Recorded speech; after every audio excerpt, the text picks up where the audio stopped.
Olá, pessoal. Aqui é Elson Azevedo. Eu sou psiquiatra e pesquisador do Departamento de Psiquiatria da Unifesp. E estou aqui hoje com uma pessoa muito especial, minha querida amiga Vera Lúcia Salvo, nutricionista, especialista em Mindful Eating.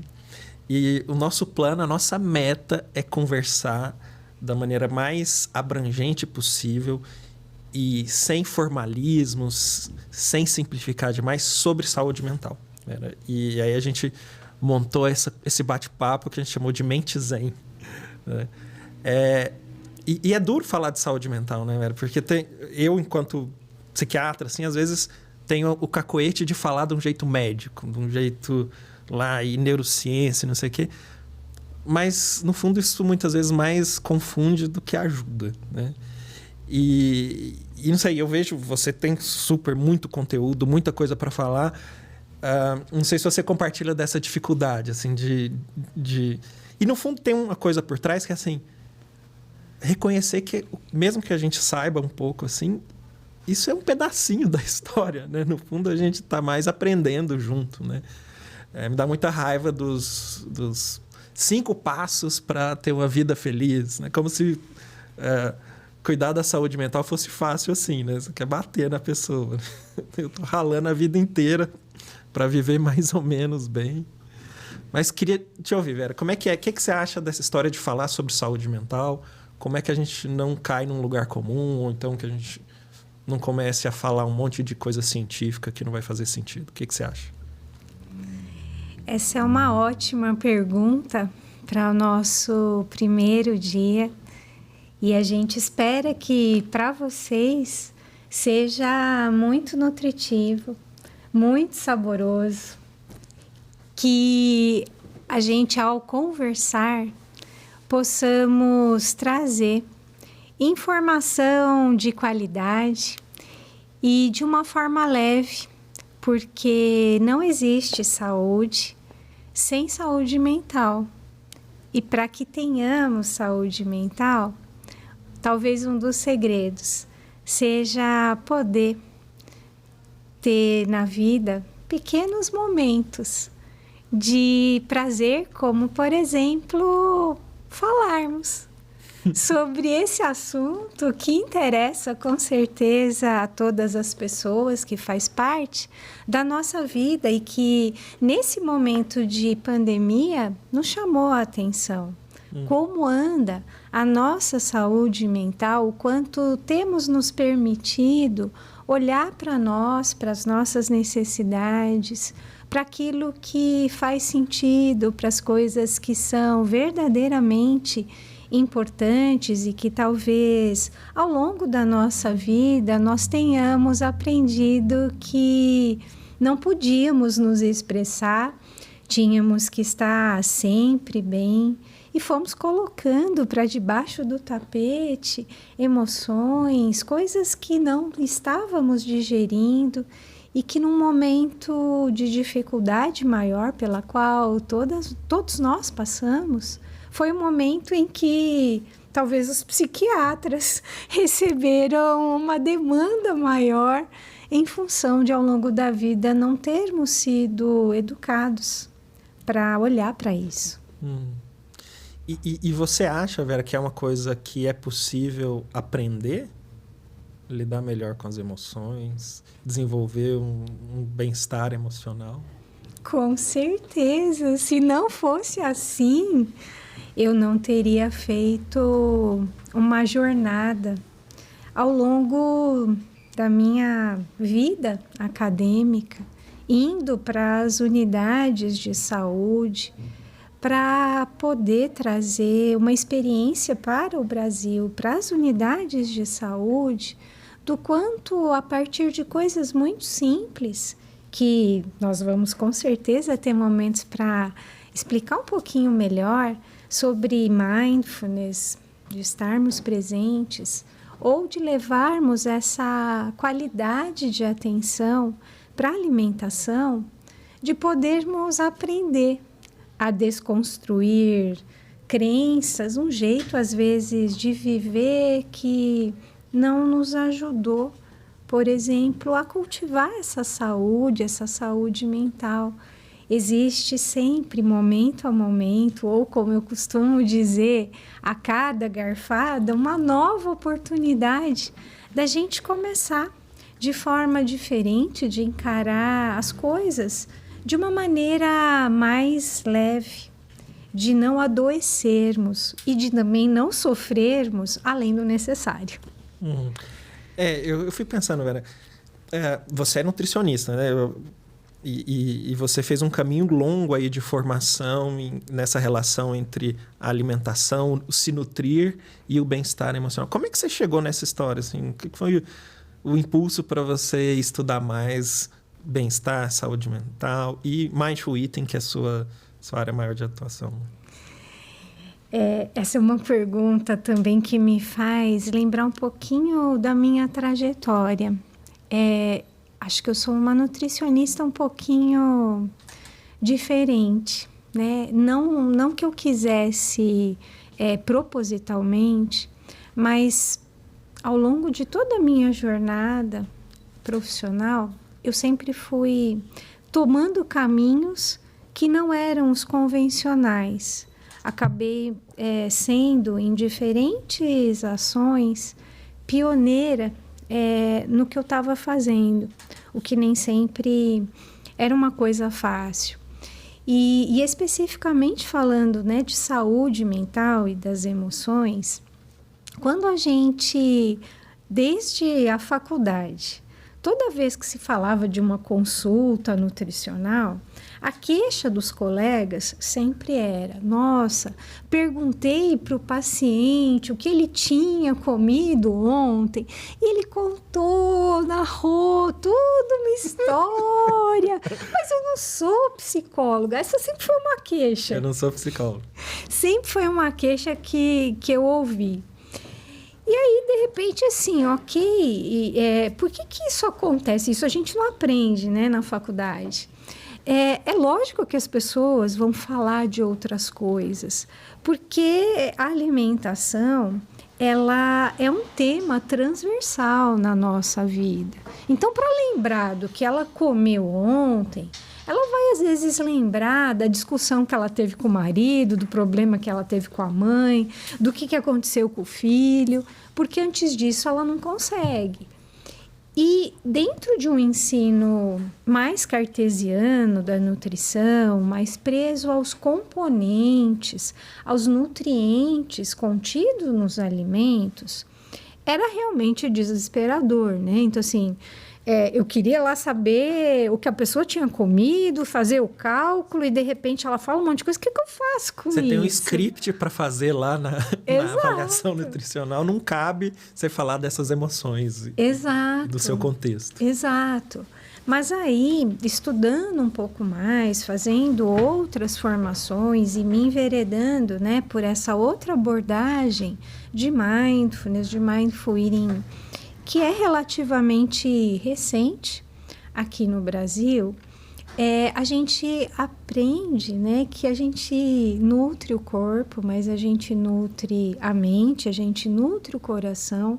São diferentes corpos, né? O nosso corpo social, que é aquele que ficou desnutrido nessa pandemia, porque não tínhamos o contato com as pessoas.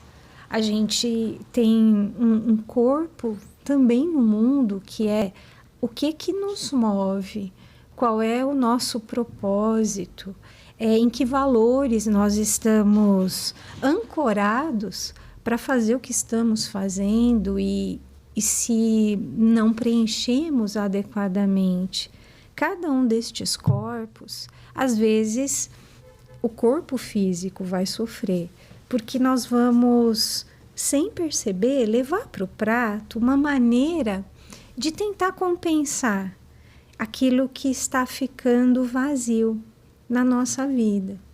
Então, a partir destas abordagens baseadas em mindfulness, é muito natural e necessário, inclusive, ouvir as emoções, perceber as reações, entender os porquês.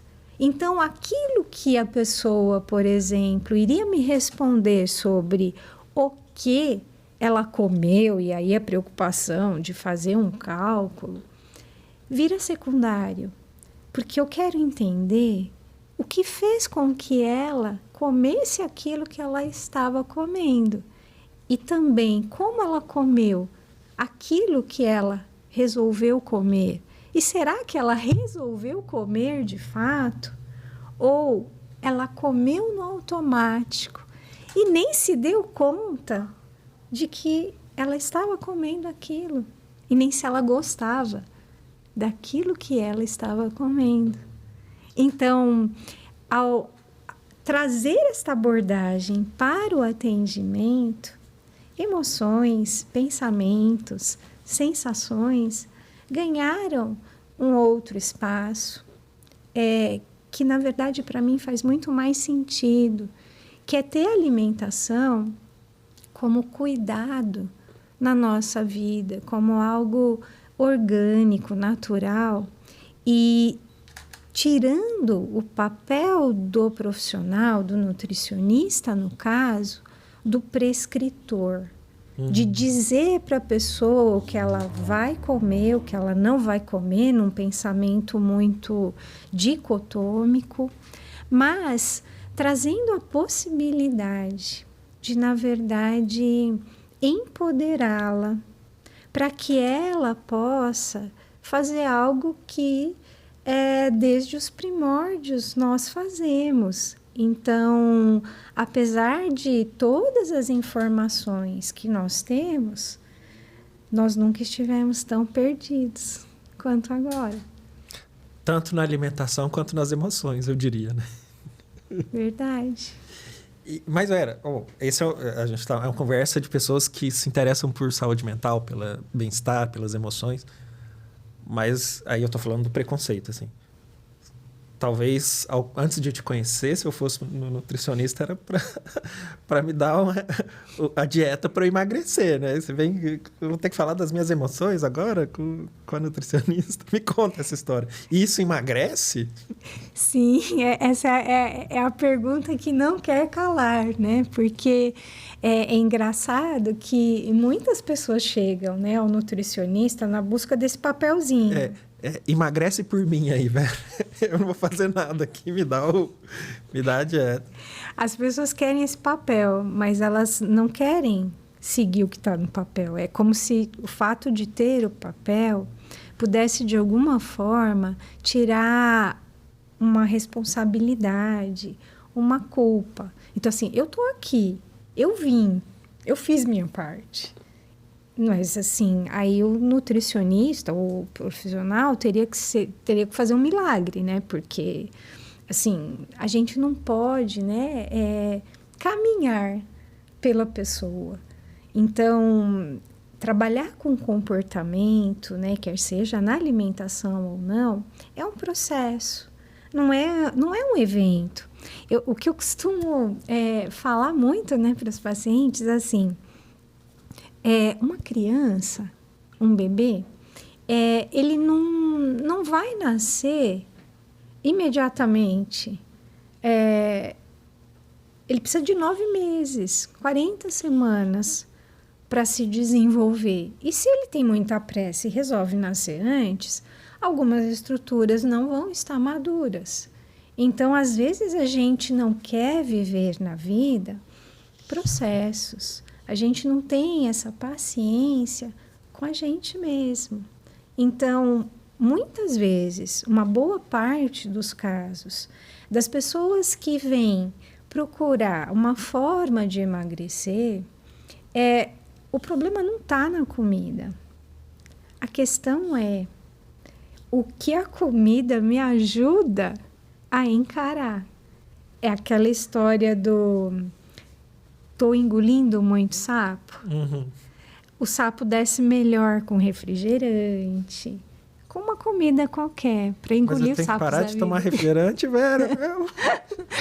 É engraçado que nessa abordagem a gente não fala não tome, mas a gente leva a pessoa para esse caminho de consciência. Uhum. Então, é muito autoritário, né, dizer não coma isso, não tome refrigerante.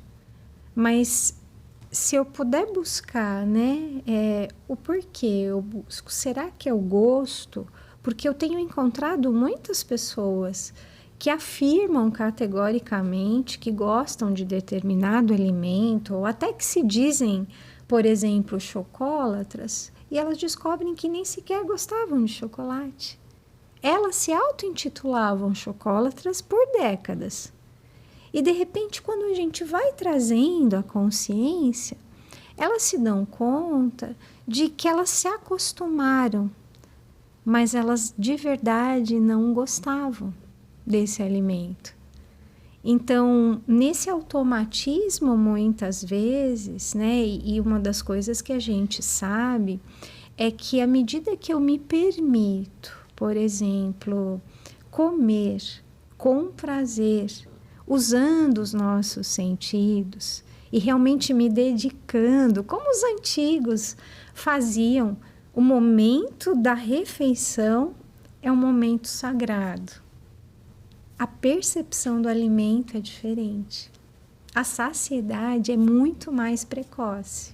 Não, velho, aí agora você quer que eu pare de mexer no WhatsApp na hora de comer? Não, aí ficou difícil demais.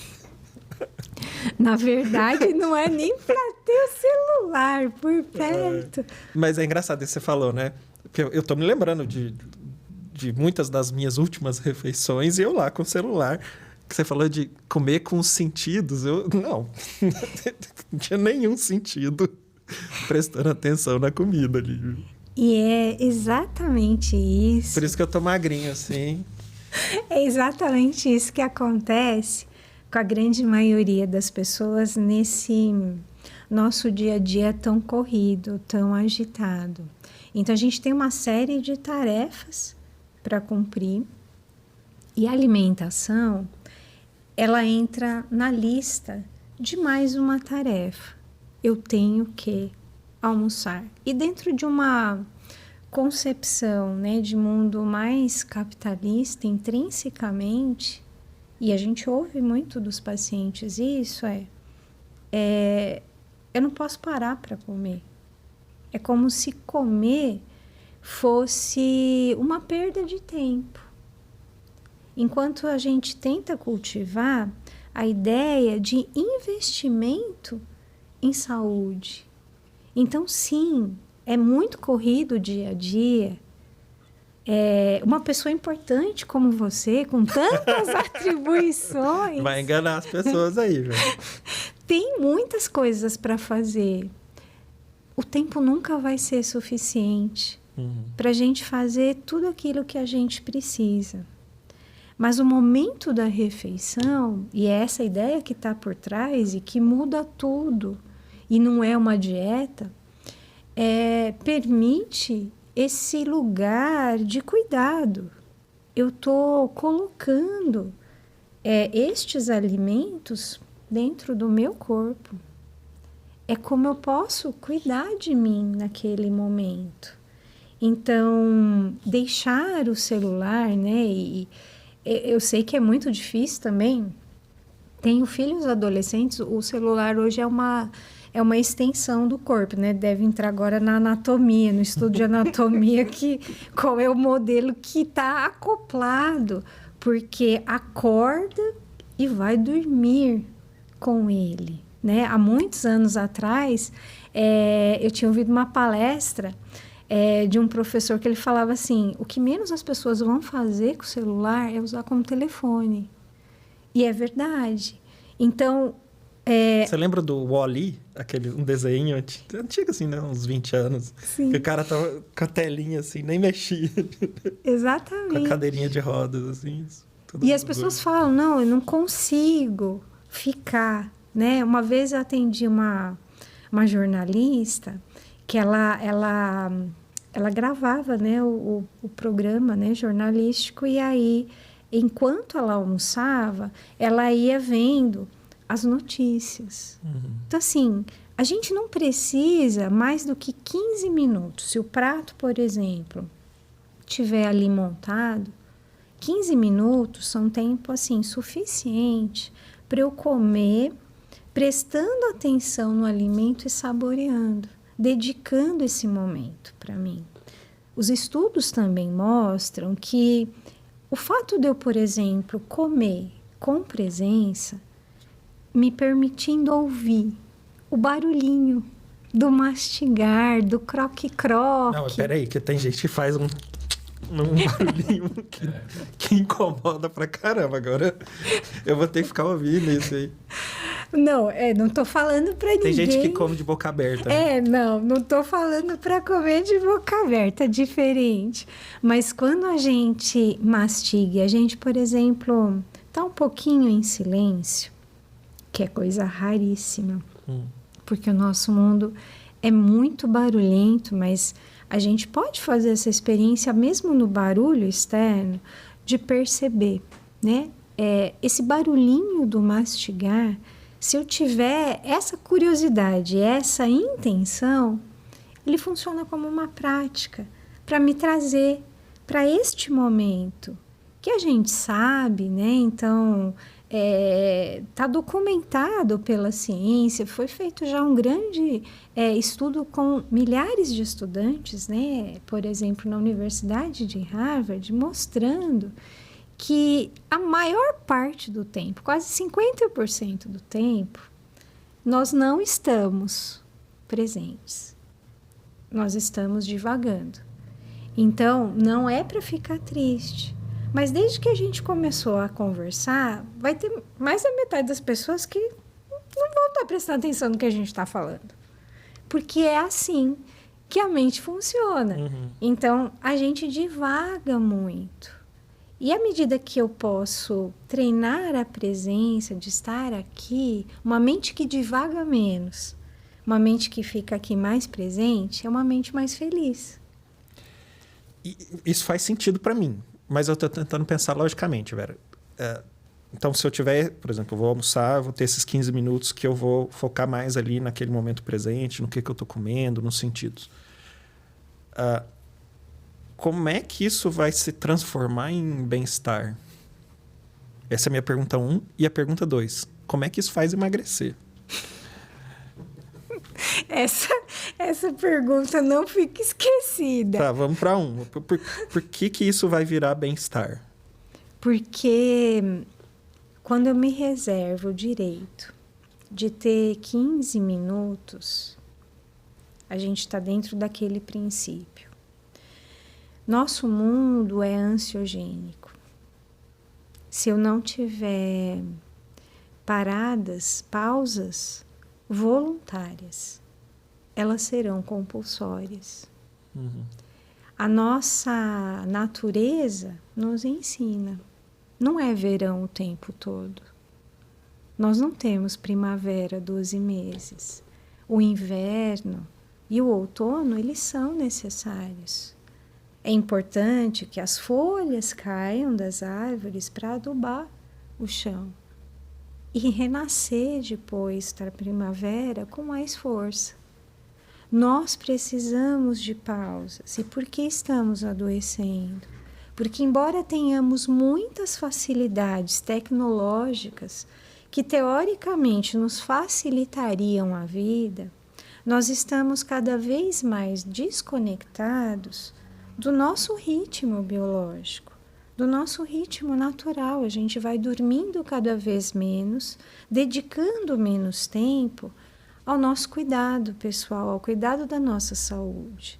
Então, nos alimentarmos representa um cuidado na nossa vida, não só o que, mas o como nós comemos. Isso está no nosso guia alimentar brasileiro, está no guia, por exemplo, canadense, porque se reconhece que, à medida que eu posso pausar, mesmo que seja por breves momentos, e até tem uma técnica famosa, né? A técnica Pomodoro, que você vai ficar, né? Cada 20, 25 minutos você vai ter uma pausa, você consegue pensar melhor, você consegue se perceber mais. E à medida que é possível se perceber, é possível também se cuidar. Porque na correria, né, quando a gente fica, por exemplo, só nas metas que a gente tem para cumprir, a gente deixa de sentir. É como, por exemplo, né, para as mulheres, muitas vezes, vou pegar o dia para fazer a revolução na casa, vou fazer uma grande limpeza. Enquanto você está fazendo as atividades, correndo, leva a filha, arruma uma coisa ou outra, você não se percebe, você tem lá as metas. E aí quando você para, nossa, eu estou tão cansada, porque foi esse momento que você se permitiu para ter as sensações, perceber o corpo, esse sentir. A maior parte do tempo, nós estamos aqui, na nossa mente, pensando. E este corpo, né, e ainda um pouco misturando com a segunda pergunta, ele é visto, né, na nossa sociedade, e muitas vezes a própria mídia reforça essa ideia, como a vitrine. O corpo, ele não é só uma vitrine. O corpo, ele é uma ferramenta terapêutica. Porque no corpo, uma emoção, ela fica em torno de 90 segundos. Então, os problemas da mente, eles não são resolvidos só na mente. A gente pode ter no corpo esse lugar para, na verdade, equilibrar essas emoções que muitas vezes são as que nos fazem comer, fazer o prato ficar mais pesado, colocar coisas que a gente nem comeria, mas a gente não sabe exatamente, ou muitas vezes porque estamos tão descompensados por um mecanismo fisiológico, o nosso corpo ele vai buscar o quê? Aquilo que dá prazer, porque a vida já está tão difícil, está tão pesado, que eu vou buscar os alimentos mais palatáveis. E à medida que eu me dou conta disso e me equilibro mais, é natural que eu vá comer aquilo que eu necessito, corpo físico, e não vá apenas nortear as minhas escolhas em quantidade ou qualidade para preencher vazios que o alimento não consegue ocupar, e por isso eu vou ganhar peso, eu vou acumular reservas desnecessárias porque eu estou comendo mais do que eu precisaria, corpo físico. Além disso, né, naturalmente, dentro desse dia a dia mais estressante, nós acabamos aumentando a produção de cortisol, né? E aí ele vai fazer com que eu tenha mais vontade de comer alimentos mais gordurosos, alimentos com maior teor de açúcar, vai mobilizar a gordura para a região abdominal. Eu brinco que é a trincheira. A trincheira. Sim. Quando as pessoas querem emagrecer, existe um sentimento de revolta, de desconfiança com o corpo. Então, as pessoas chegam e falam assim, nossa, eu estou me privando de tanta coisa que eu gosto, passei fome, fui subir na balança nem 1 grama a menos. É como se o corpo tivesse traindo a pessoa. E dentro dessas outras abordagens não dieta, como a gente olha para isso? O corpo, ele sempre vai tomar todas as medidas para nos proteger. Então, dentro de uma situação de estresse, ele vai lançar mão desse cortisol, que cronicamente, porque um pouquinho no dia a dia até é normal, mas ele vai fazer essa deposição de gordura, e eu falo, é a trincheira.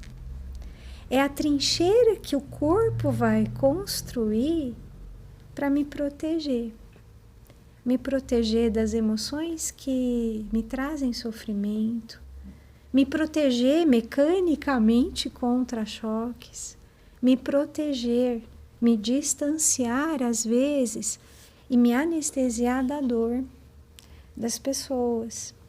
Então, quando a gente pode ter esses 15 minutos, não, agora é o meu horário sagrado, eu vou comer. Tá tudo desmoronando, como um famoso livro do pai de Mindfulness para o Ocidente, o Jon Kabat-Zinn, vivendo a catástrofe total. Tudo bem. A gente para, respira. Nestes 15 minutos, eu vou comer. E depois disso, eu vou fazer o que eu tiver que fazer. Às vezes as pessoas falam, eu não tenho 1 minuto. O dia tem 24 horas. Imagina se a gente tivesse que pagar pelas nossas horas. Como seria? Nós temos todos os dias, recebemos 24 horas para utilizarmos como nós quisermos. Será que eu não posso administrar para reservar? Mesmo que seja 1 minuto, eu comecei com 1 minuto e era muito. Mas ter um momento da pausa para eu poder perceber, para eu poder sentir. Isso me dá uma qualidade para a próxima atividade, para aquilo que eu vou fazer depois, muito diferente. Eu não vou mais encher o prato da mesma forma, porque eu vou perceber quanto que eu estava carregando de ansiedade, de raiva, de nervosismo, que sem querer eu transformo, eu concretizo no alimento, porque nós não fomos ensinados a trabalhar principalmente com as emoções difíceis. Quem de nós não ouviu, talvez você, filho de psiquiatra e psicóloga, talvez não, mas no meu caso, né, com pais portugueses, quem já não ouviu de um amigo, engole esse choro, né? Você não pode mostrar que você está desse jeito ou do outro. Então, faz cara de paisagem. Estava tudo desmoronando. Nós fomos ensinados a esconder. Era feio, não era permitido. E tem um momento que vai para o psiquiatra, porque não dá para segurar. Não tem como. Você falou do pai psiquiatra, mãe psicóloga, que é um jeito para ferrar a vida da pessoa, dar tudo errado emocionalmente, é ter um pai psiquiatra e mãe psicóloga. Não tem como dar certo. Somos seres humanos, né? Foi uma brincadeira, assim, porque é a mesma coisa, por exemplo, em relação ao nutricionista, que as pessoas falam, né? Ah, mas você é nutricionista, você come isso. Então, a gente tem, às vezes, essa cobrança, né? Então, antes de sermos quem somos profissionalmente, psiquiatra, psicólogo, nutricionista, somos seres humanos. Eu lembrei agora de um fato bem engraçado. Quando eu estava fazendo o trabalho lá nas unidades de saúde, normalmente o psiquiatra na unidade de saúde era uma vez por mês que ele ia. E numa dessas unidades, naquele dia especificamente, o psiquiatra foi pela primeira vez para a unidade. E eles foram sair para uma visita externa com a equipe. Foram abordados por assaltantes. E aí, assim, a equipe depois voltou à unidade, assim, descompensada. Felizmente, assim, não houve, fora o roubo, não houve outras consequências, mas descompensou todo mundo, né? E aí, eu ouvindo o pessoal, assim, da enfermagem falando... Não, mas ele não é psiquiatra, né? Para saber lidar com isso, tá? Porque ele estava apavorado. O primeiro dia, eu falei, não vai voltar mais para essa unidade. E aí as pessoas colocando assim, né? Falaram assim, mas ele não estudou para isso, ele não sabe lidar com isso. Eu falei assim, gente, assim, é um ser humano, né? Então, assim, preparada para as coisas, a gente nunca tá, né? E são esses rótulos que a gente coloca...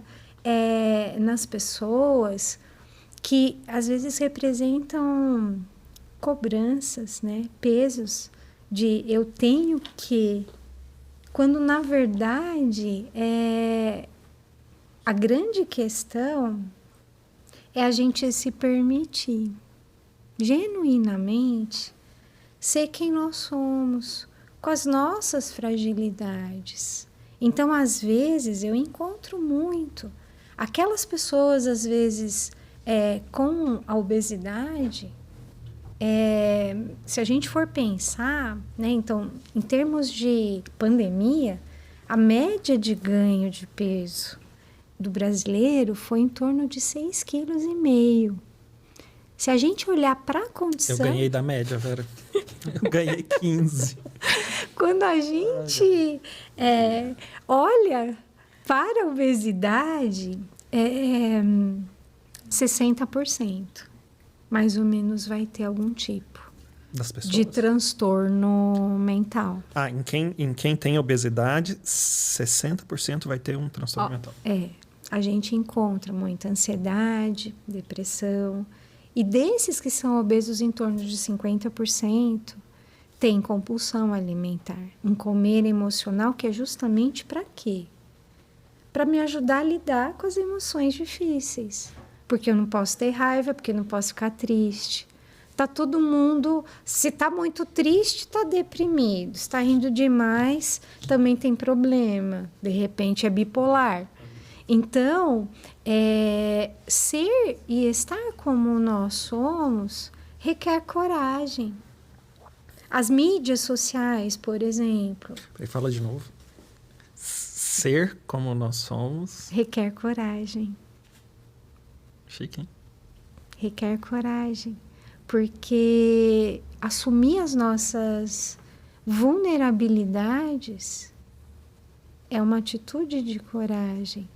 De saber que sim, temos as nossas fragilidades, porque todo mundo tem. E o mais interessante, isso vem dos estudos da compaixão.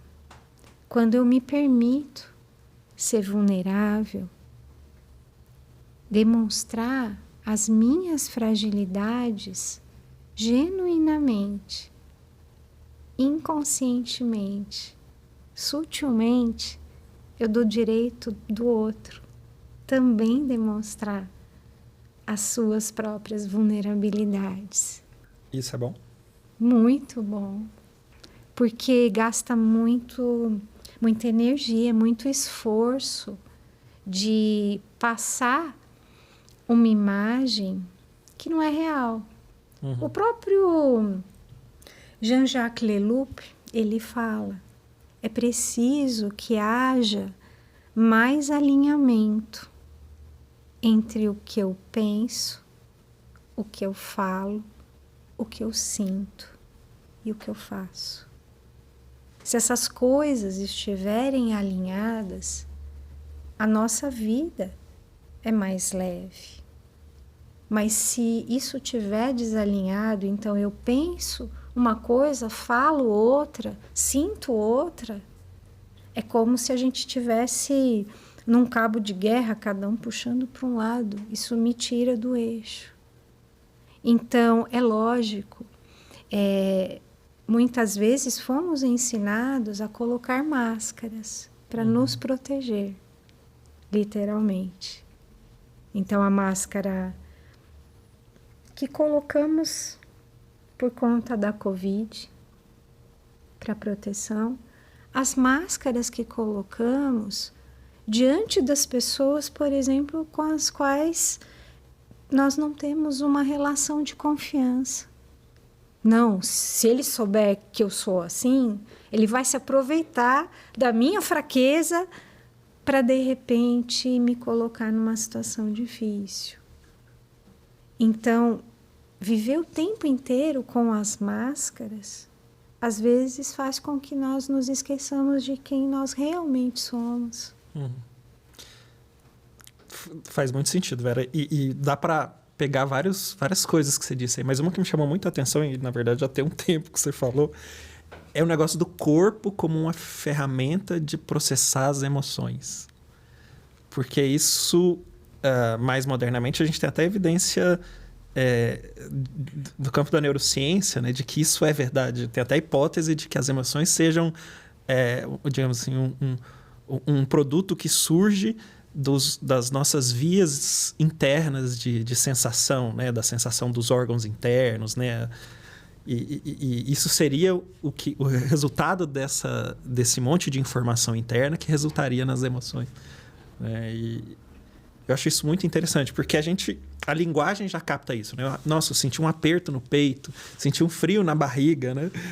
Que é o corpo, a emoção reverberando no corpo. Você falou 90 segundos, né? 90 segundos. Mas ou muito mais em vários aspectos, né? E eu tava lembrando agora, eu estava dirigindo, vindo para cá, e o celular conectado no carro, né? Aí aparece lá uma mensagenzinha de WhatsApp. E torna a vida mais eficiente. Então, os pacientes têm lá o WhatsApp, dão notícia, isso melhora o tratamento. Mas aí vem uma mensagem e você fala, putz, esse paciente piorou. Nossa, meu Deus do céu. E eu lá dirigindo, nem olhei a mensagem. Né? Eu acho que eu não me recuperei até agora. Tô doido para ir ver a mensagem, ver se tá tudo bem. Sim. Não foi 90 segundos, já tem mais ou menos 1 hora que eu tô com isso. E o aperto no peito, assim.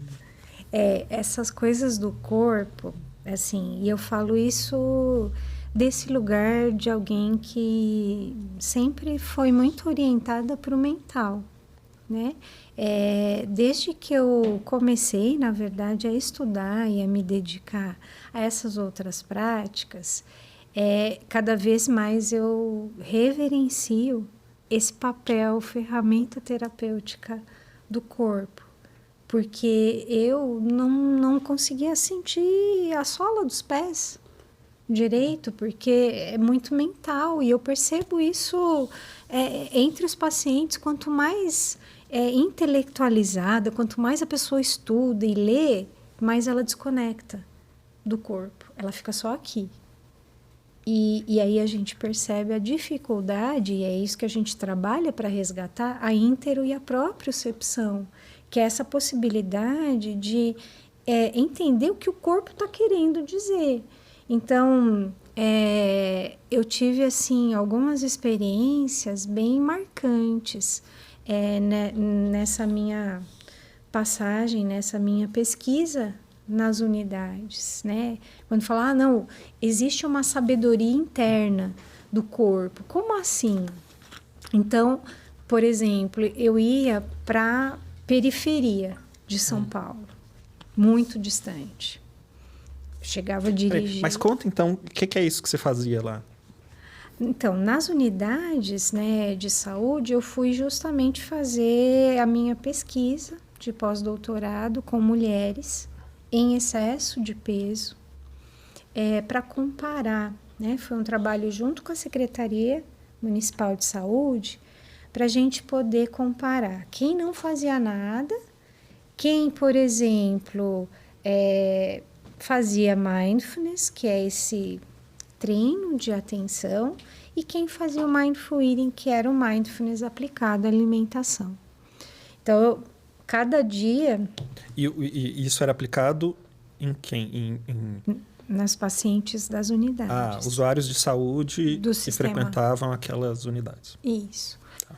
Aí, cada dia da semana, eu estava numa unidade diferente. Então, eu visitei 15 unidades e eu ficava em cada unidade 10 semanas. Então, toda terça, por exemplo, eu estava numa unidade X. Toda quarta na unidade Y.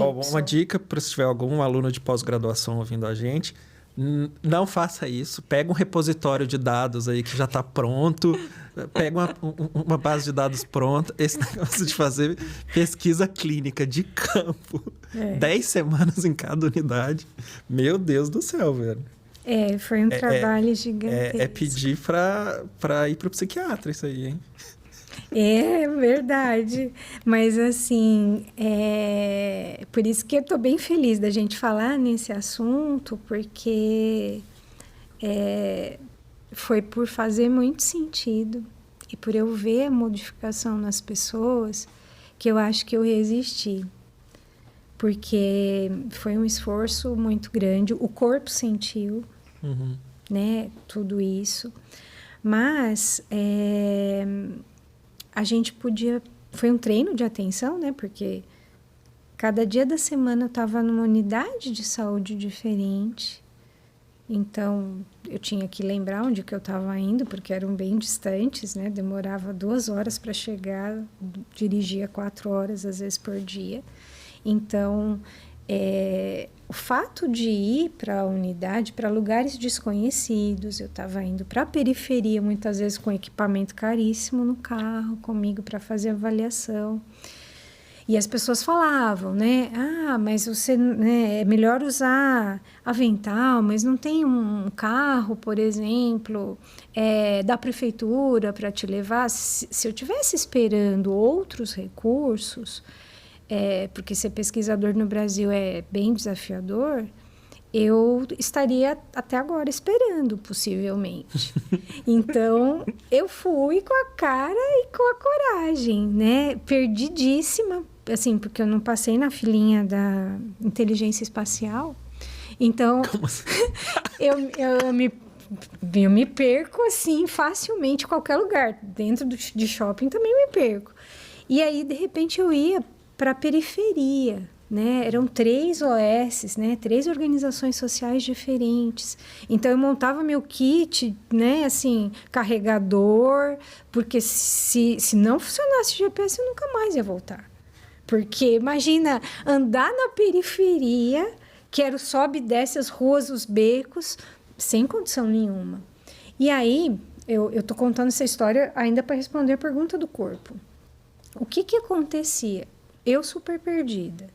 Cada lugar, um lugar diferente. Na segunda eu estava numa unidade em Diadema, na terça eu estava na Capela do Socorro, na quarta eu estava em outro lugar, quase no Morumbi. E aí me chamou a atenção, numa das unidades que eu fazia de sexta-feira, eu passava, né, eu lá com o meu GPS, chegava num determinado ponto, o corpo começava a reagir. Parece que a minha respiração ficava mais difícil, parece que o peito fechava, mas eu fui umas 3 semanas, mas sempre naquele lugar, na ida e na volta, mudava. Parece que depois que eu passava aquele pedaço, parece que abria. Aí, depois de umas 3 semanas, porque eu ficava 10 semanas, né, em cada unidade, um dia eu fui falar com a nutricionista, eu falei, nossa, mas que coisa estranha, né? Assim, eu tô vindo pra cá, mais ou menos ali naquele pedaço assim, me dá uma sensação ruim, né? O corpo, né, reage. Aí ela falou, esse lugar que você tá falando é uma zona de tiroteio. Então, assim, eu não sabia, a minha mente não sabia, mas o meu corpo, de alguma forma, ele captava essa informação. Eu tenho um grande amigo, um amigo muito querido, que fez o pós-doc comigo, que é fisioterapeuta, e ele sempre falava para mim, né? Aprendo muito com ele. Ele falou assim, confia no corpo. Então, você vai às vezes num lugar ou você tá com uma pessoa. A mente, ela vai criar um monte de história, você vai criar cenários. Aí a gente lembra que a mente mente, o corpo não mente. Então a gente precisa ouvir mais esse corpo, né? Então, assim, qual é a sensação? É a aprendizagem visceral que a gente tem, né? Que Aprendizagem visceral. É um termo que existe mesmo? A gente usa, né? Porque, assim, quantos cursos a gente fez na vida, quantas palestras a gente assistiu e o quanto a gente reteve de informação. Então, quando a gente fala de um aprendizado visceral, é aquele que a gente registra no nosso corpo, nas nossas células. Por isso é que existe também uma tendência da gente alternar uma parte teórica, né, do que a gente está conversando, do que a gente está falando, E também uma parte prática. Por quê? Vamos trazer um exemplo, dois exemplos simples. Esse é para as mulheres. Por mais que eu tente explicar o que é ser mãe, por mais detalhes que eu tente fornecer, isso vai ficar ainda muito distante. Essa vai ser uma imagem pálida, perto do que de verdade é ser mãe, quando você passa pela experiência. Para os homens agora, né? Porque assim, não vai dar para ter essa experiência exatamente. Então, comer uma maçã. Sacanagem, né?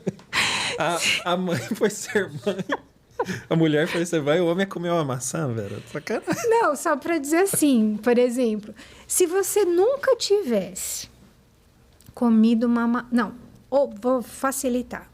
Qual a sua fruta preferida? Banana. Banana. Então, vamos fazer de conta que você nunca comeu uma banana. E eu vou te explicar o que é uma banana. A banana é uma fruta muito saborosa. Ela tem uma casca grossa, que é mais assim amarelada, mas pode ter alguns pontinhos assim marrom. Então você descasca a banana e a cor da banana por dentro é assim um bege bem clarinho e ela tem uma consistência assim pastosa, um pouco adocicada. É a banana que você adora? Fica muito longe, né? Fica muito longe. Então é isso. A história da banana ou da maternidade é que só às vezes a gente receber cognitivamente uma informação não é suficiente. Peraí que eu ainda tô processando essa banana que você me deu. Sacanagem. Ei, Vera. Você tem crédito, porque você sabe que o começo da... Tem um filho pequeno, né? Você conhece o Heitor. E o começo da vida do Heitor... Uma coisa que as pessoas não falam, ou que pelo menos eu nem imaginava, que nosso negócio da amamentação, tanto que é tenso e difícil, assim. Eu não sei se é algo da modernidade ou se... Mas, nossa, foi a parte talvez mais angustiante, assim, do começo de vida do Heitor. E depois, quando ele... Depois deu tudo certo e tal, e quando ele começou a se alimentar, você fica com o fogo atrás da orelha, como é que vai ser? Aí teve uma época uma vez que você falou assim pra gente, pra mim, pra minha esposa, o corpo pede, assim. Então, é muito natural o bebê, às vezes, ficar uma semana preferindo um tipo de comida, e aí na outra semana muda totalmente. Isso me tranquilizou tanto, porque ele estava fazendo isso, e a nossa vontade é, não, come mais isso, come aquilo. Foi tão tranquilizador, assim, depois que eu ouvi você falar. Então, você tem crédito. Tem duas coisas agora que você falou que eu não queria perder, porque talvez possa ser útil para alguém. Uma é essa questão, por exemplo, a criança, né? Ela se autorregula. Ela não tem Instagram para olhar, ela não tem blog, ela não vai buscar informação fora. Então, é muito comum a gente, enquanto pai e mãe, a gente... Imagina que ela precisa de alguma coisa e aí a gente quer que ela coma. E aí o corpo da criança fala. Quantas vezes, assim, a mãe vai tentar dar ou vai forçar o pai e o corpinho da criança ela afasta. Ela afasta o corpo, aqueles que são mais assim, já põe a mãozinha, vira o rosto. O corpo dela está falando, está expressando, ela não quer mais. Ela come uma semana só carboidrato, na outra semana ela só come o alimento que tem mais proteína e no final dá tudo certo. Por quê? Porque ela não fica com aquela neurose, tem que comer uma porção de cada um. E ela vai se regular. Ela não lê o manual, não? Não, ela não lê o manual. E a outra coisa que eu queria resgatar, que acho que é importante para a saúde mental, foi isso que você trouxe no período, né, de amamentação. a questão da amamentação, ela é colocada de uma forma assim muito romântica, né? Tão bonito, né? Então a mãe olha o bebê olha para a mãe, produção de ocitocina, né? Essa conexão. Eu era ótima aluna em materno-infantil na faculdade. A professora dava uma pergunta, uma folha, naquela época era folha de pauta, né? Aquela que vira, tem 4 lados, e a gente escrevia as 4 folhas, era uma pergunta só, e eu tirava 10. Só que, quando eu fui mãe, pela primeira vez, eu tenho 2 filhos, os primeiros 40 dias foram terríveis. Eu não sei o que tem, se está marcado no calendário lá o 40 que vira, mas os primeiros 40 dias, a cobrança, né? Isso tem a ver com saúde mental, porque ele nasceu pequeno, ele nasceu com 2,650. Eu ganhei só 6 quilos. Durante a amamentação, eu passei muito mal, muito mal. Tive suspeita de leucemia. Eu vomitava 8 vezes por dia. E aí ele nasceu pequenininho. Eu não tinha família assim próxima, outros bebês. Então ele era a minha cobaia. Aí para mamar, vinha minha mãe, meu marido tentando puxar o queixinho dele para ele mamar. E ele não sabia sugar. E eu tinha muita dor. Eu cheguei assim a usar o mordedor mais duro de dor para aguentar. E as lágrimas escorriam, porque o que vinha na minha cabeça? Sou nutricionista. Como é que eu não vou amamentar?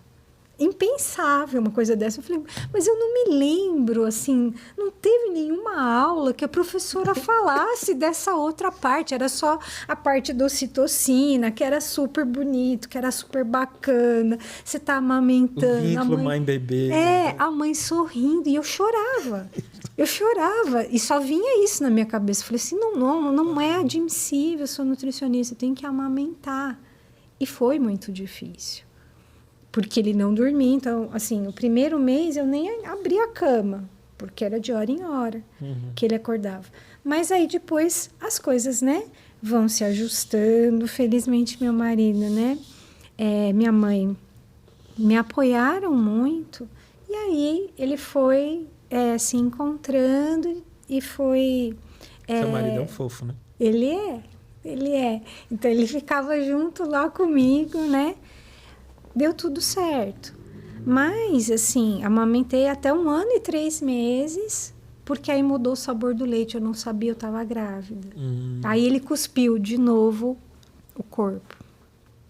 Ele estava mamando e, de repente, ele cuspiu. Falei, é estranho isso. E aí eu estava grávida do meu outro filho. Então, essa cobrança, às vezes, que a gente tem, né, essa autocobrança, porque meu marido não falava nada, minha mãe não falava nada, mas a cobrança, a autocobrança, que é uma coisa que a gente percebe muito nas pessoas que desenvolvem, por exemplo, às vezes algumas questões, né, na saúde mental, é muito natural que a gente se cobre demais, que a gente tenha um chicotinho, às vezes 2, né? Eu não fiz isso, eu tinha que ter feito aquilo, não agi direito.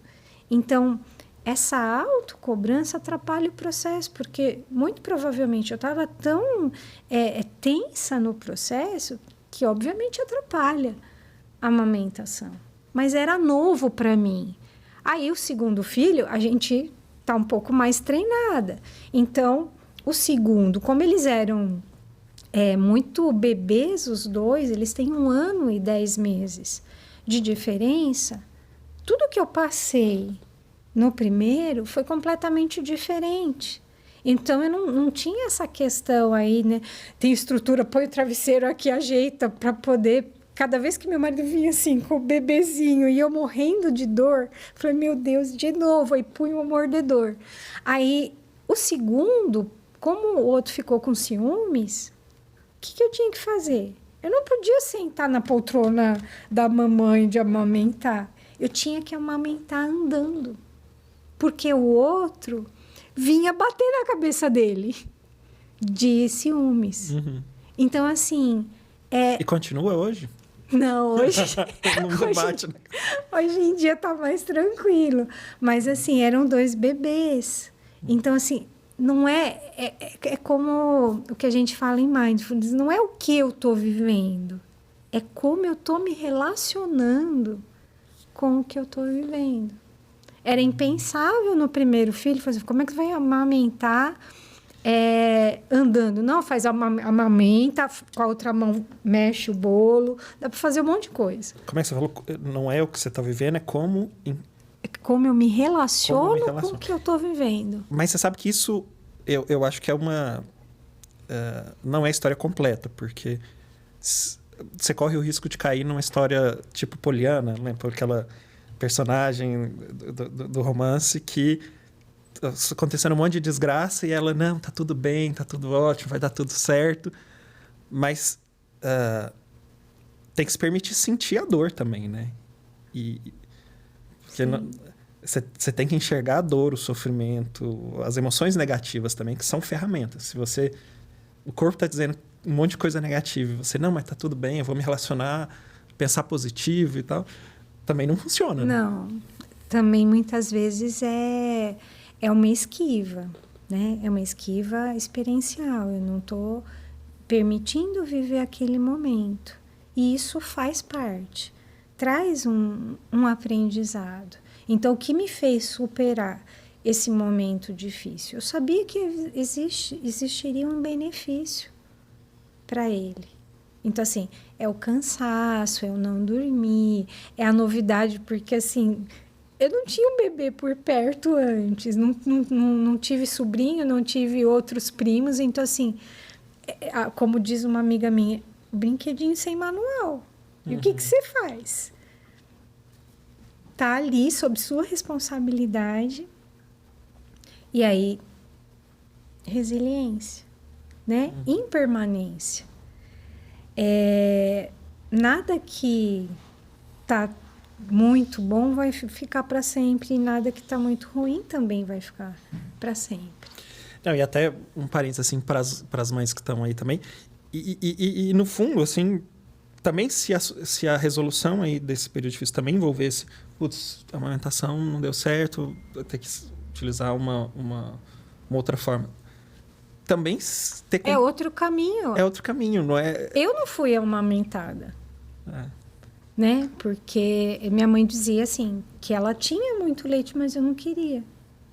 E aí ela acabou, né, sem o estímulo, acabou depois indo para o leite artificial. Então, assim, a maternidade hoje tem isso, né? Tem, para todos os aspectos da maternidade, tem um curso online que te capacita para ser a melhor mãe do mundo. Meu Deus, que desesperador. E não estou falando mal dos cursos, porque o conteúdo pode ser ótimo, né? Mas para quem está vivendo a experiência como mãe, é humanamente impossível fazer bem todas aqueles elementos, né? Você pode fazer os 1000 cursos. É exatamente como... E se havendo dinheiro, as pessoas fazem esses 1000 cursos, né? Sim, porque é uma forma, às vezes, de preencher também, né? De justificar. Eu estou me capacitando de todas as formas. É um pouco o que, às vezes, a gente vê com a própria alimentação, né? Então, assim, vou aprendendo, vou descobrindo, estudando um monte de coisa e eu estou me alimentando melhor por conta de saber mais? Não, porque o cognitivo, ele não necessariamente vai mudar comportamento. Às vezes, eu sei... Né? As pessoas, por exemplo, que fumam, a grande maioria delas tem bastante consciência sobre todos os males que o cigarro pode trazer. Mas isso não faz com que elas parem de fumar. Tem uma série de outras questões envolvidas. Se me permite, claro, uma parte. Aí vocês veem se vocês querem que corta ou... Não, manda bom. Mas é só uma observação que vale a pena. a falta de profissionalismo, ou talvez de informação do profissional, principalmente também do nutricionista, não afeta isso? Também não pode ser um fator? Vou falar para você em cima de uma vivência. Quando eu comecei a engordar, eu fui 3 vezes em 3 nutricionistas distintos, tá? A primeira vez que eu fui, tá? Entrei, paguei a consulta, tá, ok? Entrei, a pessoa olhou para minha cara, a senhora nutricionista olhou para minha cara e falou: você não tem vergonha de estar assim? Né? E aquilo me machucou, né? Com certeza. E eu acabei me afastando. Aí passou quase um ano e pouco, eu resolvi voltar de novo num outro nutricionista, né? Aí fiz os exames e tal, o cara falou: olha, ótimo, agora você tem sorte, você vai estar na melhor fase da tua vida, come à vontade. Falei: maravilha, é algum remédio, alguma coisa? Ela falou: não, nós vamos uma técnica que agora está sendo bem usada, você come à vontade, você tem que engordar mais 4 quilos, no mínimo, para a gente fazer a receita da bariátrica, para poder fazer a bariátrica. E eu falei: tem outra maneira? Não, mas essa é mais eficiente, é melhor, é mais interessante. E me frustrou isso, tá? Mas eu estava vivendo uma série de problemas, deixei isso de lado e continuei, tá, ok? Passou um tempo, fiz uma terceira tentativa, e nessa terceira tentativa fui numa nutricionista, onde me indicaram, e era bem significativo, era uma coisa bem interessante. E quando eu cheguei, ela olhou para mim e falou: olha, aqui, teu problema está aqui, olha, isso aqui lá, está resolvido, tá? Toma aqui essa receita, esse cardápio, você vai manter de forma fiel isso aqui, tá, ok? E não me volta aqui sem perder no mínimo 2 quilos na semana que vem. E eu respeitei ela. Não voltou. Tá entendendo? E escutando o que você estava falando até agora, não é, tem que ser... Sim. Tem que seguir o médico. É um paciente bom, né? Né? E quando eu tinha 17 para 18 anos, eu participei do treinamento.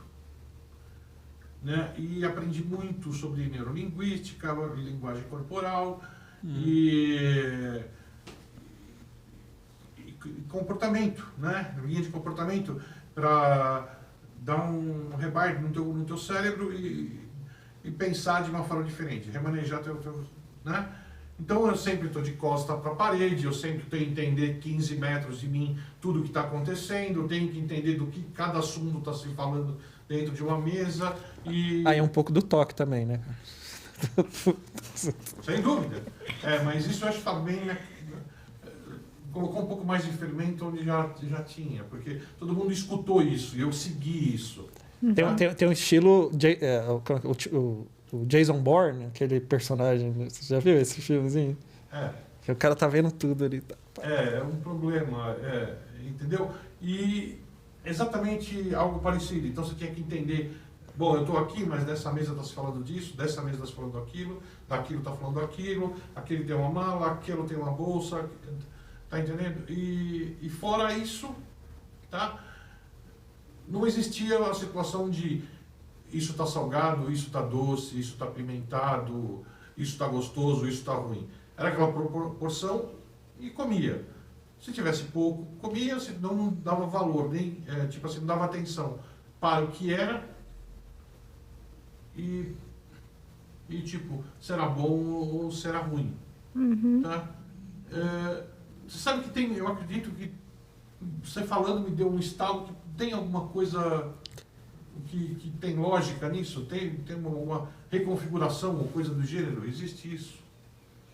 Com certeza. Né? Na verdade, assim, se fosse simples, né, a gente não teria tantas tentativas de tratamento. Na verdade, assim...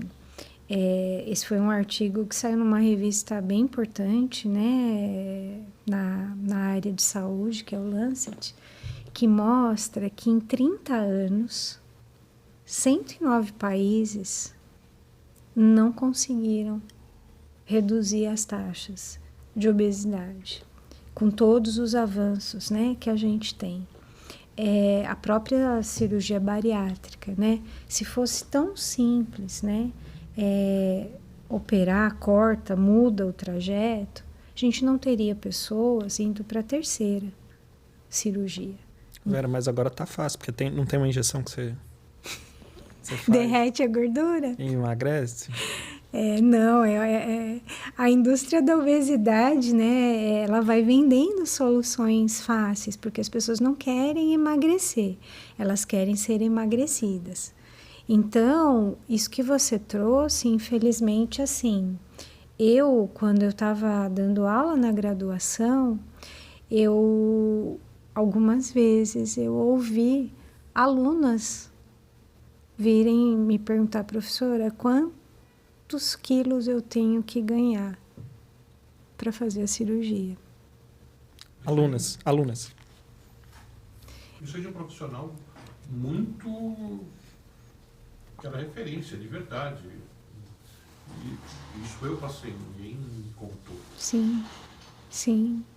Então, o caminho mais fácil, né? O caminho mais rápido. Então, tem muitas coisas que, de forma rápida, elas não são sustentáveis, né? E a obesidade, ela é multifatorial. Então, não dá pra gente olhar só por um viés, só por um lado. A gente tem que olhar todo um contexto. E é isso que, quando a gente trabalha de uma forma não prescritiva, a gente leva em consideração. Então, até o fato, por exemplo, de pertencer a uma família, né? E aí é muito comum, por exemplo, a gente encontrar famílias italianas, em que as pessoas têm um excesso de peso. Emagrecer inconscientemente pode significar que eu não pertenço mais a essa família, eu perco o senso de pertencimento. Como que eu vou continuar me sentindo pertencente se eu vou destoar de toda a minha família? Então passa por muitas questões. Não é tão simples, vou fechar a boca, né? Teve um tempo atrás aí, não lembro se era um médico, se era um dentista, que tinha o procedimento mesmo de fechar a boca. A pessoa só conseguia colocar um canudinho. Né? Então, assim, aonde a gente está chegando nessa busca, né, de uma solução rápida? O corpo ele começa a se defender. Né? Os casos, por exemplo, de obesidade, porque a pessoa vai passando de um consultório para outro. E aí, o que acontece? Esse efeito ioiô de engorda e emagrece, o corpo vai começar a se defender, ele vai alterar o metabolismo, ele vai começar a economizar energia, e aí aquela dieta de 1.500 calorias que fez a pessoa, por exemplo, emagrecer 7 quilos, ela vai voltar a fazer, ela não vai conseguir emagrecer da mesma forma, porque ela vai perder muita musculatura, que é o tecido ativo, que vai representar 70% do gasto energético basal. Então, não existem soluções mágicas. Existe um caminho a ser percorrido, um trabalho responsável que é, na verdade, compartilhado, né, entre o profissional e aquele que, na verdade, procura. Eu fico pensando até nisso que você falou, Carlos, porque olhando de fora, olhando para trás, aí você fala, putz, te deu um estalo, você fala, nossa, isso aqui pode ter feito diferença. Mas entrar num caminho de se culpar, né, também não serve para nada. Porque provavelmente essas habilidades que você desenvolveu ali aos 17, 18 anos foram fundamentais para um monte de coisas na sua vida. E te trouxeram muitos frutos, né? Então, não dá para... Eu gosto muito quando você fala de compaixão, porque até para mudança de comportamento, se você for com um olhar punitivo consigo mesmo, ou então punitivo com o outro, isso não vai ajudar. A sua primeira nutricionista, você não tem vergonha de estar assim? Não funcionou. na literatura de mudança de comportamento sabe que não funciona. Eu sou especialista em dependência química, e no começo do século passado o tratamento era assim, era de fazer a pessoa sentir vergonha. Isso fazia parte do jeito de tratar. Você é um vagabundo, você não sei o quê, você não está vendo o que você está fazendo com a sua vida, com a sua família, não sei o quê. Não sei o quê. Envergonhar, humilhar a pessoa era como se fosse um estímulo para que ela acordar o brilho, não sei o quê. E não, hoje a literatura científica já sabe, assim, com extensa literatura, de que não funciona. Então, tem que ter essa compaixão para olhar para essas mudanças de comportamento e saber que essas coisas são difíceis mesmo. E talvez aquele comportamento que você desenvolveu ao longo da vida foi super importante, mas agora é preciso fazer ajuste. Então, não é um olhar punitivo e de que fizer. Não, é um olhar que entende que as coisas são difíceis. Né? Como a Vera falou, se fosse fácil, o mundo já teria resolvido o problema da obesidade. E a outra coisa que eu pensei, que você falou da nutrição, sob a ótica do profissional, né? Essa nutricionista tinha que passar no psiquiatra. Não. Não, de verdade. Tudo bem. Mas também que as coisas são... provavelmente ela devia estar usando essa estratégia mais antiga de como foi em fase diferente. Você você não tem vergonha? Ela estava usando isso que hoje a gente sabe que não funciona, né? Mas tem outro lado também, que é assim, quem escolhe todo mundo na sua profissão, em algum nível, tá ajudando o outro, assim, né? Direto ou indiretamente. Mas o pessoal que está na área da saúde faz uma escolha que a pessoa se importa muito com aquilo. E aí você quer ajudar. Só que todas as doenças e problemas de saúde que têm a ver com mudança de comportamento, o profissional, o papel dele é esse aqui, né? É pequeno. E é muito frustrante para o profissional também. Se ele não souber disso, porque você vem com a fantasia que você vai mudar o mundo, né? Que eu vou ajudar as pessoas e não sei o quê. Como é que você ajuda uma pessoa a comer menos? Qual que é a sua... Você, como profissional, o que você... Você tem uma gama de ferramentas. Como é que você convence na área da dependência química? Como é que você obriga uma pessoa a não usar droga? Tem um limite para o que você pode fazer. Se a pessoa quiser, ela vai continuar fazendo o que ela quiser. Não tem limite. E nessa área de mudança de comportamento, isso é muito mais drástico. Então, às vezes, é muito difícil lidar com essa frustração. Você se sente um inútil enquanto profissional porque você não consegue ajudar o outro a mudar seu comportamento. Igual o médico, um endocrinologista que vai tratar diabetes. E o paciente dele não segue a dieta.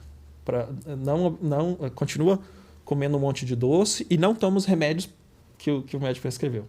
Isso posso dizer, em torno de 30% a 50% dos Usa pacientes aquela vão fazer isso. né? Você vai morrer. Todo mundo morre. Eu ouvi muitas vezes. Como é que o profissional lida com isso? Que é muito frustrante. Fala, putz, esse paciente que é chato. Né? Então, é duro. Assim, o profissional, e não estou isentando, né? Foi muito desagradável isso que aconteceu contigo. Mas se o profissional não estiver muito atento a esse trabalho assim, de reflexão interna, de saber que existe um limite para o que você pode fazer, isso é bom também. Porque, assim, de verdade, o principal e o recurso maior que existe está com a própria pessoa ali.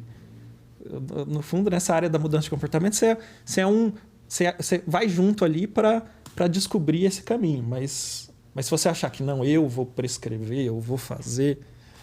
Não é bem por aí, né? Enfim, então, é isso. Pensei. Mas, putz, obrigado. Assim, na exemplos verdade, bem bons. Né? Assim, a questão da compaixão, ela vem sendo apontada, né? Mesmo quando a gente fala dos programas, né? Dos cursos de mindfulness, que anteriormente eles não tinham um componente específico de compaixão, a ciência vem reconhecendo que, comparativamente, quando eu só tenho mindfulness e quando eu tenho compaixão, a compaixão é que permite essa mudança de comportamento. Então, assim, sem querer ser piegas, mas assim, À medida que a gente cresceu dessa forma, não pode chorar, engole o choro. Eu vou usar uma analogia que uma ex-aluna minha, hoje amiga, ela traz. A gente sempre aprendeu a andar no caminho de Roma, pelo medo, pela ameaça. Se você não fizer isso, vai acontecer aquilo, quer seja na saúde ou em outros contextos. Se a gente pegar a palavra Roma, ao contrário, vira amor. Então, eu me lembro daquele filme que todo mundo deve ter visto, Monstros S.A. Como é que começa? Eu não vi porque meu filho não tinha nascido ainda. Então... Mas é importante ver. Então, no Monstros S.A., o que acontece? Eles vão encher aqueles recipientes de energia baseado em quê? No medo das crianças. E o filme termina como? Eles percebem, né, que a alegria, que o amor podia encher muito mais rápido aquilo. Então, não é pelo medo, né? Porque as pessoas, por exemplo, vão fumar, eles falam assim, vou escolher qual? Esse aqui do câncer ou da amputação? Não é pelo medo, mas é por essa amorosidade, né? É isso que a gente percebe que de fato funciona, que é diferente. É uma compaixão que é essa possibilidade de acolher esse sofrimento que existe. Não confundir essa compaixão com uma certa complacência, né? O fato de, tudo bem, não tem importância. Porque não tem a médio e a longo prazo, de fato, uma vontade genuína de cuidar, de melhorar a saúde. É só uma forma de se esquivar e ter um prazer momentâneo. Então, a compaixão verdadeira, ela pode sustentar esse caminho, né? De cuidar. De certa forma, todos nós somos como bebês, que precisamos, às vezes, primeiro gatinhar, para depois ficarmos de pé, para depois nos colocarmos, né, sozinhos na caminhada. Então, às vezes as pessoas têm medo, né? Falam, mas aí se eu não estou comendo nada, se assim não está funcionando, imagina então se eu for mais, né, condescendente, o que vai acontecer? Mas, Vera, baixou o São Tomé aqui. Muito bonito isso tudo que você falou. Funciona? Cadê a prova que isso aí funciona? Essa conversinha barata aí. Funciona. A gente tem várias evidências. Me prova. Bom, a primeira coisa seria assim, né? Às vezes a gente precisa experienciar. Mas se a gente quiser provas, baixou o São Tomé. Existem evidências científicas, né, mostrando o quanto, na verdade, quando a gente traz mais consciência para o processo, é possível, por exemplo, reduzir os episódios de compulsão alimentar que estão muito presentes nessa população em excesso de peso, e não só reduzir o número de eventos compulsivos, mas também reduzir o tamanho desse evento. Então, ao invés da pessoa, por exemplo, comer 20.000 calorias num episódio compulsivo, ela pode consumir 5.000. O que já representa uma grande melhora, um grande avanço. Além disso, na minha própria pesquisa, a gente percebeu que mais até do que mindfulness, levar atenção para o momento de comer, como a gente faz isso todos os dias, várias vezes ao dia, reduziu mais sintomas de ansiedade do que mindfulness. E é muito comum, né? Porque as pessoas falam, por isso que eu falo assim, é do prato para a vida e da vida para o prato. Então, a pessoa fala assim, eu sou ansiosa para comer, eu como muito rápido, mas será que eu sou só ansiosa para comer e eu não sou ansiosa na vida? Ou a ansiedade de lá me fez ser ansiosa aqui?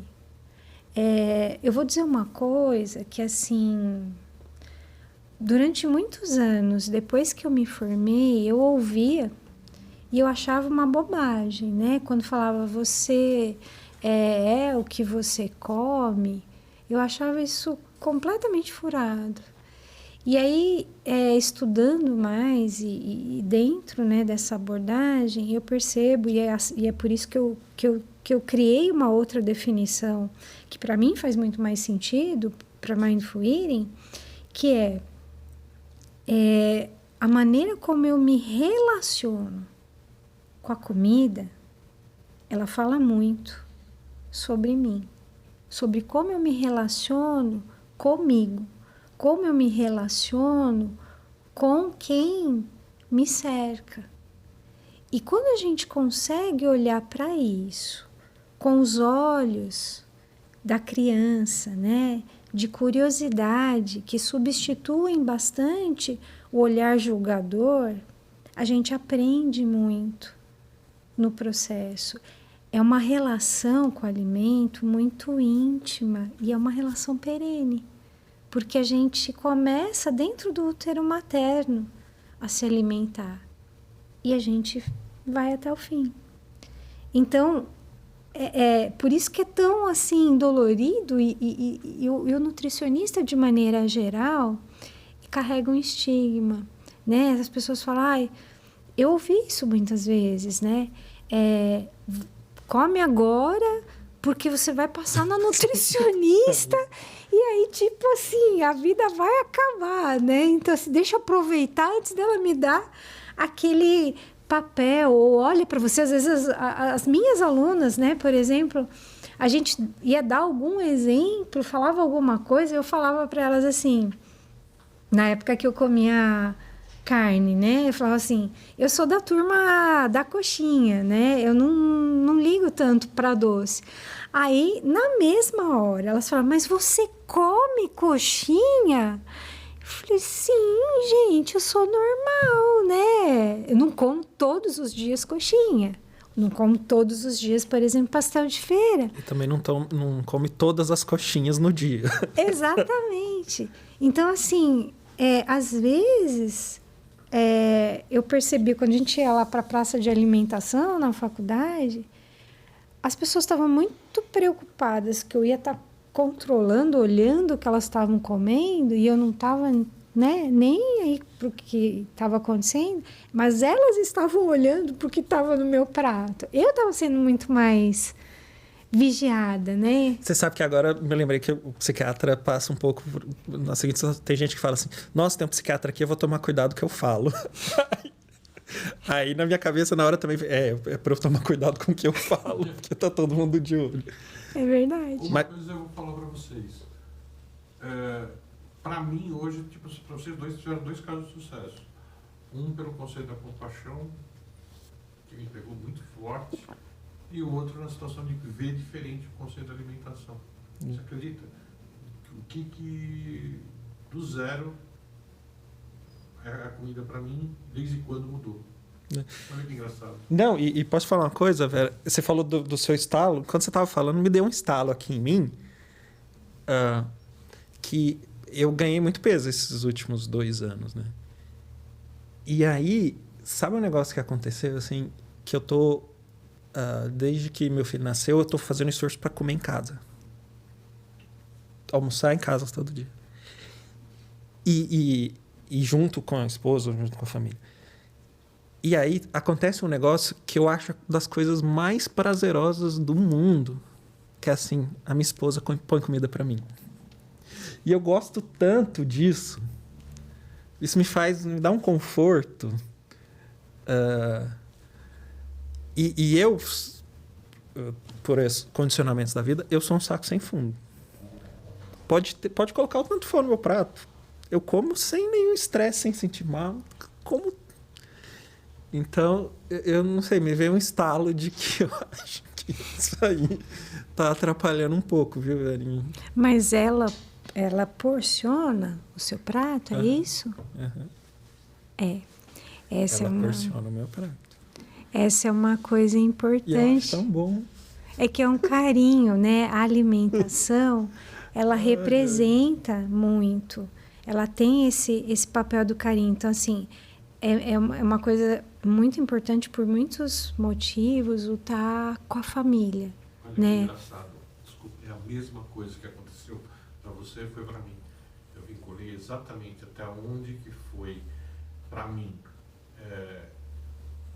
feliz, um momento feliz, onde teve a quebra. E a quebra era exatamente sentar e deixar ser servido, deixar ser cuidado e comer em casa. Daí para frente eu nunca mais comi em casa. Sempre foi na rua e sempre foi alguma coisa, ao café, almoço e janta. Entendeu? É isso. Foi exatamente a mesma coisa que o doutor.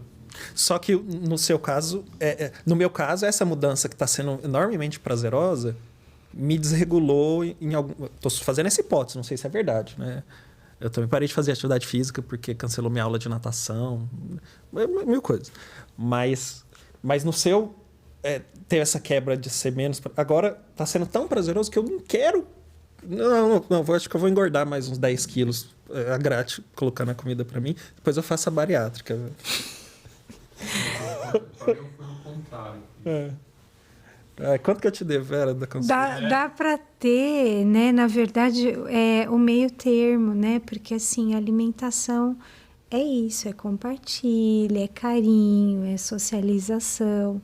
Então, assim, em casa, eu também percebi. Tinha uma época que, por exemplo, meu marido, ele levava a comida de casa porque ele tem uma série de restrições. E eu preparava a marmitinha dele. Agora que também pelas questões de horário, ele prepara, ele põe muito menos do que eu punho para ele. E ele comia tudo. E come tudo por quê? Isso também é dado científico. Mais de 90% de nós vai comer tudo que ficar colocado no prato. É muito difícil deixar por uma série de questões. Então, estar junto, por exemplo, comer junto já pode ser esse carinho. Porque, por exemplo, a gente percebe muito as crianças que os pais porcionam, elas perdem autonomia e elas não conseguem sentir e perceber o que é necessário. A gente precisa usar isso. Então, eu preciso ter o prato cheio. É a fome dos olhos. Que fome que eu estou preenchendo, né? Tem uma pediatra, né, monja, que trabalha nessa área, que ela classifica em 9 fomes. Qual fome que eu estou alimentando naquele momento? É fome do coração? O fato, por exemplo, de eu estar, às vezes, vivendo tantos momentos de responsabilidade, de estresse, me faz buscar a recompensa, e o alimento ele tem esse lado hedônico de recompensar, de trazer esse equilíbrio, de acionar a dopamina, né? Em que medida? E aí o legal da compaixão é que ela consegue atuar no núcleo accumbens do cérebro. Então eu consigo, da mesma forma que gratidão verdadeira, eu consigo acionar meu sistema de calma, destravar o sistema de fuga e luta do estresse e recompensar o meu cérebro, mas de uma forma positiva, de uma forma saudável. Vênia, quanto que eu te devo mesmo? Eu ainda estou aqui viajando Agora virou consulta mesmo, né? Porque tô lembrando, eu sempre fui muito magro, velho. Muito, muito magrinho. E boa parte da minha adolescência, eu comi o dobro de propósito. Porque eu queria ficar fortinho. Enfim, adolescência, você quer, não sei o quê, queria ter... ter musculatura, ter tórax e tal. Comia muito mais do que qualquer pessoa perto. E continuei magro até os 20 e poucos anos. Só que agora... São muitas coisas. Agora mudou, né? Agora esse negócio de comer muito não funciona. Acho que eu gastei tudo que eu podia comer na adolescência. Ai.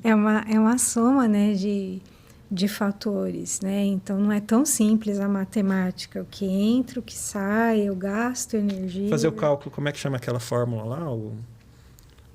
Que você calcula o gasto calórico. Do gasto energético. Gasto energético. Total. Que coisa, hein? Estou me surpreendendo bastante. Tá muito legal. Então...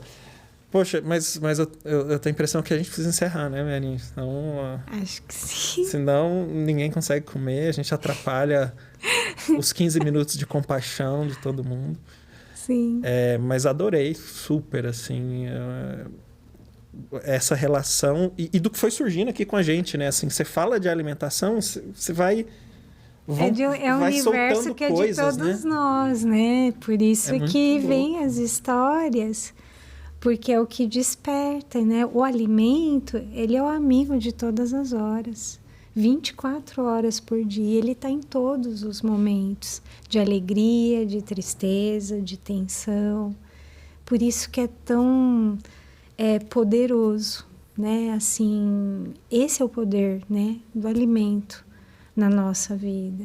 Então, vai chamar para fazer uma decisão... Vamos marcar o almoço de negócios, né? As grandes decisões também na Idade Média, em torno da mesa. Então, a gente esquece, né? Nos dias de hoje, a gente desvaloriza e continua sendo extremamente importante, né? Vamos sair para jantar, para comemorar. Para pedir a esposa em casamento, não? Exato, né? Assim... Vou comemorar, você fala assim, vou pedir uma pizza. Ninguém fala, vamos na biblioteca, né? Pegar um livro para ler. Não é isso. Não é desse jeito. Nossa, Maria, demais. Que honra que a gente fez o primeiro episódio do Mente Zen, falando desse assunto que você domina tão bem. Assim. Foi super legal. Que honra ter você, Verinha, falando desse tema nesse primeiro episódio do Mente Zen. E a ideia dessa conversa é abordar todos os assuntos que tenham relação com saúde mental e com bem-estar.